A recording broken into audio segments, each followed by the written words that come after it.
SC/ST ਦੇ chairman ਬਣਨ ਤੋਂ ਬਾਅਦ ਪਹਿਲੀ ਵਾਰ ਵਿਜੇ ਸਾਪਲਾ ਲੁਧਿਆਣਾ ਪਹੁੰਚੇ ਨੇ ਅਤੇ ਪਾਰਟੀ ਵਰਕਰਾਂ ਦੇ ਨਾਲ ਪਹੁੰਚਣ ਤੋਂ ਬਾਅਦ ਮੀਟਿੰਗ ਕੀਤੀ ਹੈ। ਉਸ ਤੋਂ ਬਾਅਦ ਪ੍ਰੈਸ ਕਾਨਫਰੰਸ ਦੌਰਾਨ ਉਹਨਾਂ ਕਿਹਾ ਕਿ SC/ST ਵਰਗ ਦੇ ਉਤਥਾਨ ਲਈ ਹਰ ਯਤਨ ਕਰਨਗੇ ਅਤੇ ਉਹਨਾਂ ਕਿਹਾ ਕਿ ਸਰਕਾਰ ਵੱਲੋਂ SC/ST ਵਰਗ ਦੇ ਲਈ ਬਣਾਏ ਗਏ ਹਰ ਯੋਜਨਾ ਨੂੰ ਪਹਿਲਾਂ ਦੇ ਆਧਾਰ ਤੇ ਲਾਗੂ ਕਰਵਾਉਣਗੇ। ਉਹਨਾਂ ਕਿਹਾ ਕਿ ਅੱਜ ਉਹ ਲੁਧਿਆਣਾ ਪ੍ਰਸ਼ਾਸਨਿਕ ਅਧਿਕਾਰੀ ਦੇ ਨਾਲ SC/ST ਵਰਗ ਨੂੰ ਆਉਣ ਵਾਲੀ ਦਿੱਕਤਾਂ ਨੂੰ ਲੈ ਕੇ ਮੀਟਿੰਗ ਵੀ ਕਰਨਗੇ।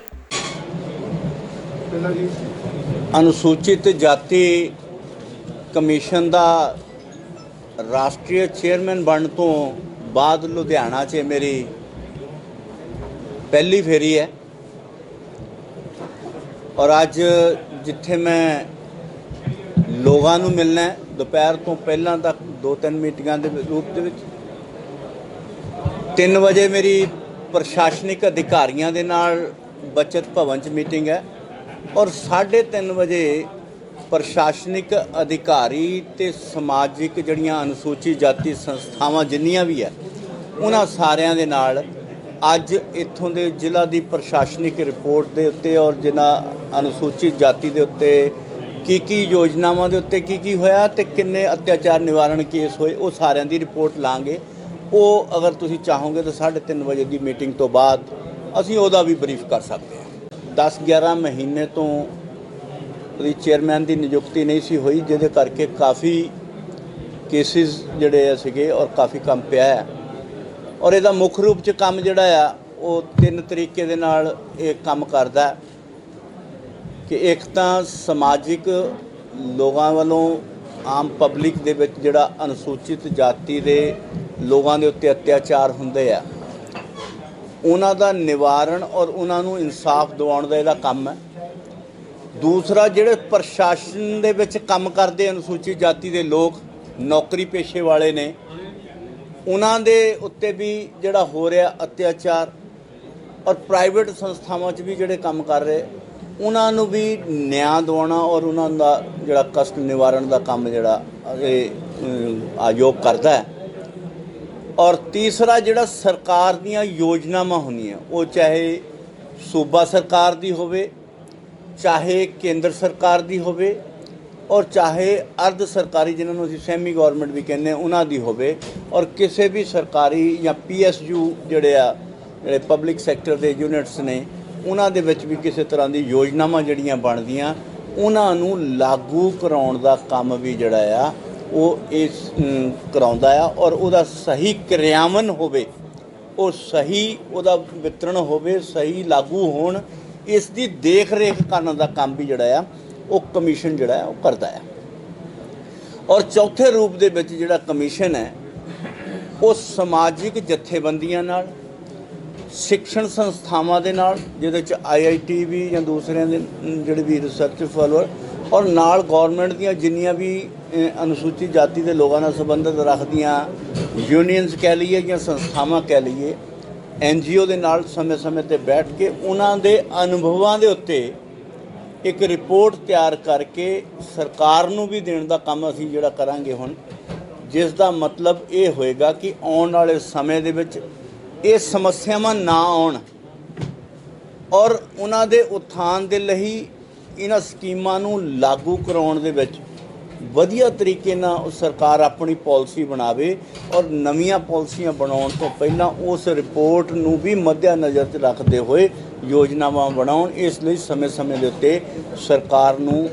और मानयोग राष्ट्रपति जी नूं असीं सुझाव देंगे और सरकार वो पार्लीमेंट दे विच साडी रिपोर्ट नूं रख के जिहड़ी अप्रूव दे के उहदियां नवीं योजनावां नूं बनाउण लगे उहदे ते जिहड़ी केंद्रित होई।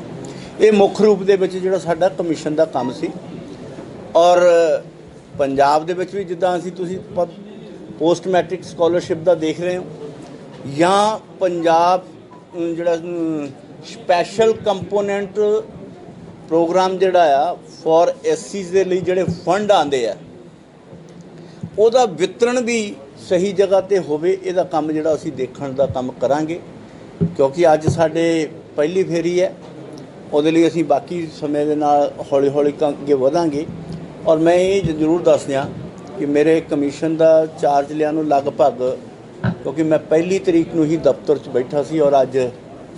12-13 ਦਿਨ ਹੋ ਗਏ, ਜਿਹਦੇ 'ਚ 2 ਛੁੱਟੀਆਂ ਵੀ 3 ਛੁੱਟੀਆਂ ਵੀ ਲੰਘ ਗਈਆਂ। ਮੰਨ ਲਓ 7-8 ਦਿਨ, ਹਫ਼ਤਾ 10 ਦਿਨ ਹੀ ਮੈਨੂੰ ਕੰਮ ਨੂੰ ਮਿਲੇ, ਹਫ਼ਤਾ ਕੀ। ਪਰ ਉਹਦੇ 'ਚ ਬਹੁਤ ਵੱਡੀ ਪੈਂਡੈਂਸੀ ਹੱਲੇ ਪਈ ਹੈ। 67,000 ਦੇ ਕਰੀਬ ਜਿਹੜੇ ਕੇਸ ਪੈਂਡਿੰਗ ਸੀ, ਕਿਉਂਕਿ ਕਾਫੀ ਚਿਰ ਵਿਹਲਾ ਵੀ ਰਿਹਾ ਔਰ ਬਹੁਤ ਲੰਬੇ ਸਮੇਂ ਤੋਂ ਪੈਂਡੈਂਸੀ ਵੀ ਚੱਲਦੀ ਹੈ। ਔਰ ਇਸ ਕਰਕੇ ਅਸੀਂ ਇੱਕ ਸਕੀਮ ਵੀ ਬਣਾਇਆ, ਮੰਨ ਲਓ ਬਾਕੀ ਮੈਂਬਰਾਂ ਨੂੰ ਵੀ ਕਿਹਾ ਹੈ ਕਿ ਹੁਣ ਮਹੀਨਾ 1.5 ਮਹੀਨਾ ਅਸੀਂ ਕੋਈ ਟੂਰ ਪ੍ਰੋਗਰਾਮ ਜਿਹੜੇ ਆ ਆਮ ਸੋਮਵਾਰ ਤੋਂ ਲੈ ਕੇ ਵੀਰਵਾਰ ਤੱਕ ਸਾਰੇ ਅਸੀਂ ਆਫਿਸ 'ਚ ਬੈਠਾਂਗੇ ਔਰ ਸ਼ੁੱਕਰਵਾਰ ਜਿਹੜੇ ਟੂਰ ਪ੍ਰੋਗਰਾਮ ਵੀ ਕਰਾਂਗੇ, ਤਾਂ ਕਿ ਬਾਕੀ ਕੰਮ ਵੀ ਨਾ ਰੁਕੇ। ਔਰ ਸ਼ਨੀ ਐਤਵਾਰ ਤਾਂ ਜਿਹੜਾ ਆਪਣਾ ਆਪਣਾ ਅਲੱਗ ਤਰੀਕੇ ਨਾਲ ਛੁੱਟੀ ਹੁੰਦੀ ਹੈ। ਸੋ ਇਹ ਅਸੀਂ ਕੰਮ ਕਰਨ ਦੇ ਲਈ, ਤਾਂ ਕਿ ਪੈਂਡੈਂਸੀ ਨਿਕਲੇ ਔਰ ਉਹਨੂੰ ਹੋਰ ਕਰਨ ਦੇ ਲਈ ਅਸੀਂ ਬਹੁਤ ਜਲਦ ਜਿਹੜਾ ਆ ਪੋਰਟਲ ਬਣਾ ਰਹੇ, ਕਿਉਂਕਿ ਹਾਲੇ ਤੱਕ ਪੋਰਟਲ ਨਹੀਂ ਸੀਗਾ, ਜਿਹਦੇ ਕਰਕੇ ਜਿਹੜਾ ਪੋਰਟਲ ਵੀ ਸੀ ਤਾਂ ਸਹੀ ਰੂਪ 'ਚ ਕੰਮ ਨਹੀਂ ਸੀ ਕਰ ਰਿਹਾ। ਅਸੀਂ ਆਪਣੇ ਜਿਹੜੀ NIC ਆ, ਸੈਂਟਰ ਗਵਰਨਮੈਂਟ ਦੀ ਸੰਸਥਾ ਹੈ, ਉਹਨਾਂ ਨੂੰ ਉਹ ਪ੍ਰੋਗਰਾਮ ਲਈ ਅਸੀਂ ਕਿਹਾ ਆ ਕਿ ਉਹਦਾ ਪੋਰਟਲ ਬਣਾਵੇ, ਤਾਂ ਕਿ ਕੋਈ ਵੀ ਘਰ 'ਚ ਕਿਤੇ ਵੀ, ਕਿਉਂਕਿ IT ਦੇ ਯੁੱਗ ਦੇ ਵਿੱਚ ਇਹਦੀ ਬਹੁਤ ਵੱਡੀ ਲੋੜ ਹੈ, ਔਰ ਉਹ ਬੈਠਾ ਆਪਣੀ ਸਕੀਮ ਜਿਹੜੀ ਆਪਣੀ ਸ਼ਿਕਾਇਤ ਜਿਹੜੀ ਆ ਉਹਦੇ 'ਤੇ ਦਰਜ ਕਰੇ ਔਰ ਉਹਨੂੰ ਉੱਥੇ ਬੈਠੇ ਹੀ ਪਤਾ ਲੱਗੇ ਕਿ ਮੇਰੀ ਫਾਈਲ ਕਿੱਥੇ ਮੂਵ ਹੋਈ ਆ, ਕਿਹੜੇ ਅਧਿਕਾਰੀ ਉਹਨੂੰ ਦੇਖ ਰਿਹਾ, ਕਿ ਪੰਜਾਬ ਜਿਹੜੇ ਸੂਬੇ 'ਚ ਉਹਨੂੰ ਭੇਜਿਆ ਕੌਣ ਦੇਖ ਰਿਹਾ ਐਸੀ, ਔਰ ਕੀ ਉਹਦਾ ਰਿਜ਼ਲਟ ਕੀ ਹੈ, ਉਹ ਸਾਰੀ ਅੰਤ ਤੱਕ ਦੀ ਰਿਪੋਰਟ ਉਹਦੇ ਕੋਲ ਹੋਏਗੀ। ਉਹਦੇ ਘਰ ਬੈਠੇ ਹੀ ਉਹਨੂੰ ਰਿਪੋਰਟ ਮਿਲੇਗੀ। ਐਸੀ ਯੋਜਨਾ ਜਿਹੜੀ ਆ ਉਹ ਹੁਣ ਨਿਕਟ ਭਵਿੱਖ 'ਚ ਹੀ ਬਣਾ ਰਹੇ। ਟੋਲ ਫ੍ਰੀ ਨੰਬਰ ਔਰ ਮੇਲ ਦੇ ਉੱਤੇ ਸਾਡੇ ਕੋਲ ਆਲਰੇਡੀ ਪਹਿਲਾਂ ਹੀ ਚੱਲ ਰਿਹਾ, ਜਿਹੜਾ ਸਮੇਂ ਅਸੀਂ ਦੇਖ ਰਹੇ ਹਾਂ, ਔਰ ਉਹਦੇ 'ਤੇ ਵੀ ਮੋਨੀਟਰਿੰਗ ਜਿਹੜੀ ਅਸੀਂ ਵੱਖਰਾ ਸੈੱਲ ਅਸੀਂ ਟੀਮਾਂ ਬਣਾਤੀਆਂ, IT ਦੀਆਂ ਵੀ ਬਣਾਤੀਆਂ, ਤਾਂ ਕਿ ਬਹੁਤ ਸਾਰੀਆਂ ਸ਼ਿਕਾਇਤਾਂ ਜਿਨ੍ਹਾਂ 'ਤੇ ਅਸੀਂ ਸੋ ਮੋਟੋ ਵੀ ਲੈਂਦੇ ਹਾਂ, ਉਹਨਾਂ ਨੂੰ ਵੀ ਜਿਹੜਾ ਮੀਡੀਆ ਦੇ ਉੱਤੇ ਵੀ ਅਸੀਂ ਕੁਝ ਆਪਣੇ ਲੋਕ ਦੁਆਰਾ ਨਿਯੁਕਤ ਕਰਨ ਜਾ ਰਹੇ ਹਾਂ ਜਲਦੀ, ਤਾਂ ਕਿ ਉਹ ਅਖਬਾਰਾਂ ਦੇ ਵਿੱਚ ਬਹੁਤ ਸਾਰੀਆਂ ਜਿਹੜੀਆਂ ਸ਼ਿਕਾਇਤਾਂ ਨਹੀਂ ਆਉਂਦੀਆਂ, ਪਰ ਤੁਹਾਡੇ ਮੀਡੀਆ ਦੇ ਰਾਹੀਂ ਬਹੁਤ ਸਾਰੀਆਂ ਸ਼ਿਕਾਇਤਾਂ ਸਾਡੇ ਧਿਆਨ 'ਚ ਆਉਂਦੀਆਂ, ਉਹਨਾਂ ਦੇ ਉੱਤੇ ਵੀ ਕਾਰਵਾਈ ਕਰ ਸਕੇ। ਇਸ ਤਰ੍ਹਾਂ ਦਾ ਵੀ ਕੰਮ ਕਰਨ ਦੀ ਅਸੀਂ ਯੋਜਨਾ ਬਣਾ ਰਹੇ ਹਾਂ, ਔਰ ਜਿਹੜੀ ਕਿ ਮਾਰਚ ਦੇ ਅੰਤ ਤੱਕ ਹੋਣ ਦੀ ਸੰਭਾਵਨਾ ਸਾਨੂੰ ਦਿਖਾਈ ਦਿੰਦੀ ਹੋ ਜਾਏਗਾ, ਐਸੀ ਸਾਨੂੰ ਆਸ਼ਾ ਆ। ਘਰ ਬੈਠੇ ਮਿਲੇ, ਇਸ ਤਰ੍ਹਾਂ ਦੀ ਅਸੀਂ ਜਿਹੜੀ ਯੋਜਨਾ ਬਣਾਉਣ ਜਾ ਰਹੇ ਹਾਂ। ਸੋ ਬਾਕੀ ਕਿਉਂਕਿ ਹੱਲੇ ਬਹੁਤ ਸਾਰਾ ਲੰਬਾ ਕੰਮ ਕਰਨ ਵਾਲਾ, ਹੱਲੇ ਕਿ ਹਫ਼ਤੇ ਦੇ ਵਿੱਚ ਜਿੰਨਾ ਕੁ ਅਸੀਂ ਕਰ ਸਕਦੇ ਸੀ ਉਹਨਾਂ ਕੰਮ ਦੀ ਤੁਹਾਨੂੰ ਦੱਸਣ ਦੀ ਕੋਸ਼ਿਸ਼ ਕੀਤੀ ਹੈ। ਤੁਹਾਡੇ ਮਨ 'ਚ ਕੋਈ ਸਵਾਲ ਹੋਵੇ। ਖਬਰ ਦਿਨ ਪਰ ਤੋਂ ਸੁਰਿੰਦਰ ਸੋਨੀ ਦੇ ਨਾਲ ਅਮਰਿੰਦਰ ਲਹਿਲ ਦੀ ਰਿਪੋਰਟ।